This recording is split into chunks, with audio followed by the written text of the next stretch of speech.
Assalamualaikum. Alam nyo ba na si Jesus, na anak ni Maria, sumakanilang dalawa nawa ang kapayapaan, ay hindi namatay at hindi naipako sa krus?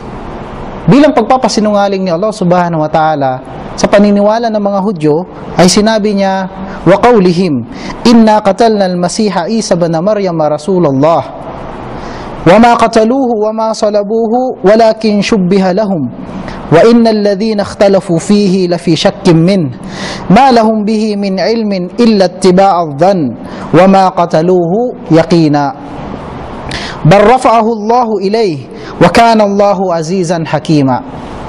At sinabi nila, o sinabi ng mga Hudyo, tunay na napatay namin ang Masih, si Isa na anak ni Maryam, nasugo ni Allah. Subalit, hindi nila siya napatay at hindi nila siya naipako sa krus, subalit pinagmukhang ganun. Pinagmukhang si Jesus ang kanilang naipako sa krus. Wa innal ladhina ikhtalafu fihi lafi shakkin min. At tunay na silang mga nagtatalo-talo dito, ay silang lahat ay nasa pagdududa dito. Ma lahum bihi min ilmin, wala silang makakaalaman maliban sa pagsunod nila sa kanilang mga pag-aakala.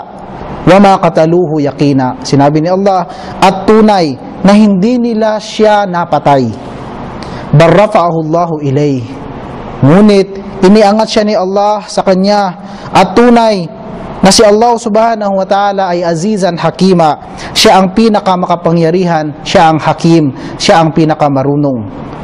Ang aya na ito, o di kaya ang mga aya na ito ay nagpapatunay na si Jesus na anak ni Maria, sumakanilang dalawa nawa ang kapayapaan, ay hindi pinabayaan ni Allah at hindi ginawang ni Allah subhanahu wa ta'ala na bilang bastusin na tao, at siya ay iniangat ni Allah subhanahu wa ta'ala sa kanya, at siya ngayon ay nasa ikalawang palapag ng langit, at siya ay buhay at muli siyang babalik sa kanyang ikalawang pagbabalik. At hanggang dito na lamang. Wassalamu alaikum warahmatullahi ta'ala wabarakatuh.